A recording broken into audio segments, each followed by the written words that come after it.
Hey, boys. Do you consider yourself as an artist? For the most part,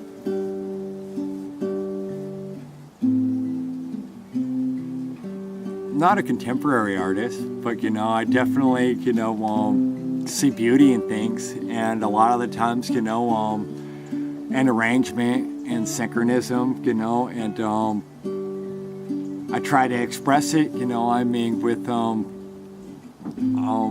what I make, as far as friendships, as far as, but when it comes down to it up here, it's like you, how do you put it? Necessity makes invention, You gotta, have a necessity, have something that you need specifically done, and then you make it.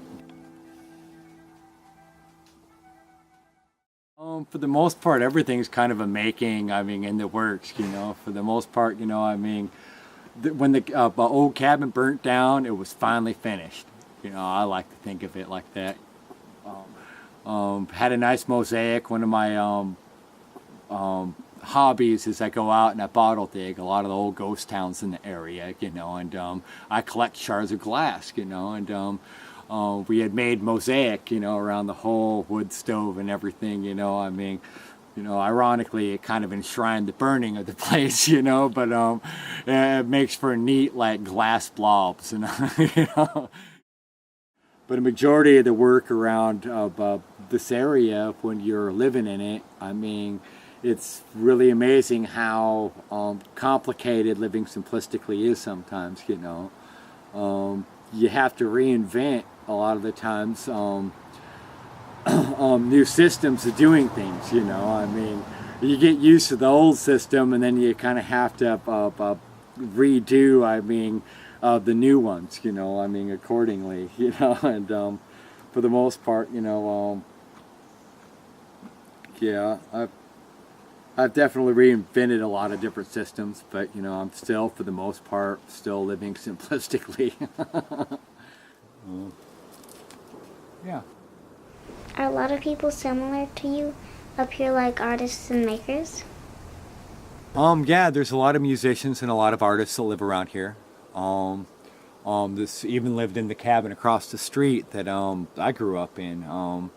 There was a fellow named Sam Turner that did all of the topical layout maps. Mardell, of course, she's a musician. She plays the horn.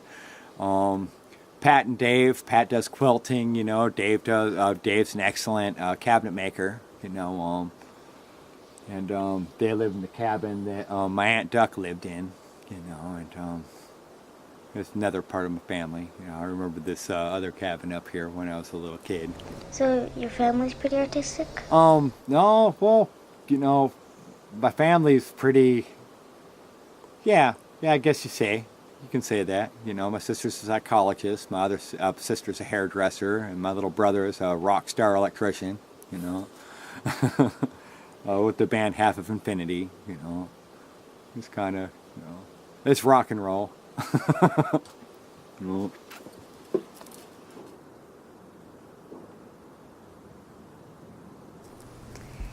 How do you feel about the distinction between craft work and artwork?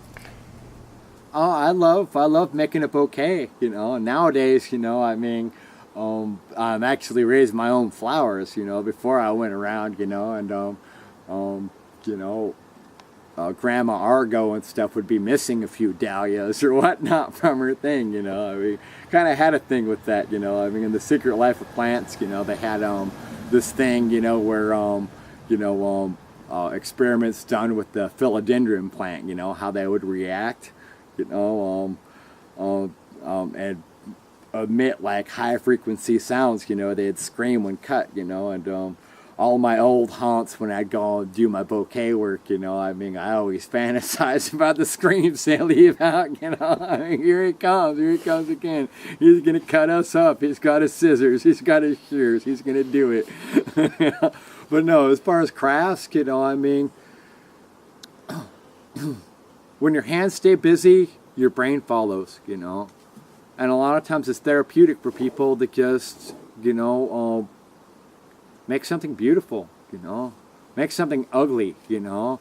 Make some sort of expression of what's inside just to get it out, you know. And just to do it, you know. To do something new, to keep your fingers busy, you know. Keeps you out of your brain. People can think that they have like a copyright or something on anything specific, you know, whether it be a landscape or whatnot or a mosaic style, but when it comes down to it, you know, we all influence each other, you know, regardless, you know. And you know, you can think you're coming up with something new or whatnot, but for the most part, it's just it's an expression of what you're doing at the time, you know. Some people are good with wood, you know. Other people are good with paints, you know. And looks like we got a little something flowing in here. You know, it's kind of like my scribble paintings, you know. You saw a lot of them, you know, way back in the day, you know. I mean, I actually broke my dad's barn in my stored freaking art, you know. Even though I'm no good with still lives, you know, I would scribble and scribble and scribble and keep on scribbling and save every single shred of it just to kind of see the evolution of it, you know. When really I wasn't really drawing nothing, I was just scribbling, you know. A kid could have did better with a color crayon, you know, but I kept on going. What's your favorite thing that you've ever made? They're different. Can't really compare a lot of them, you know. They're different expressions from different times, you know. I mean, you know, I can't really, you know, I mean, I would say my baby, you know, I'd say my baby, you know, that's really what I'm into right now, you know, and that's what I love to do, you know, and Making babies? oh, making babies is fun. Actually, it's pretty overrated, you know. I'm actually liking just rearing the baby right now, you know. I mean, in fact, yeah, nothing beats that. I mean, rearing the baby now, I mean, makes making the baby seem almost superficial, you know. And yeah, that kind of gives you a sense of completeness, you know. And I believe one that I've been hunting for a long time, you know. And, yeah, love my little Essex. Oh, pretty snuggy. Cool, thanks, man. Yeah. Yeah, it's been a crazy year. Yeah. Really crazy year. I'll grab my coffee really fast.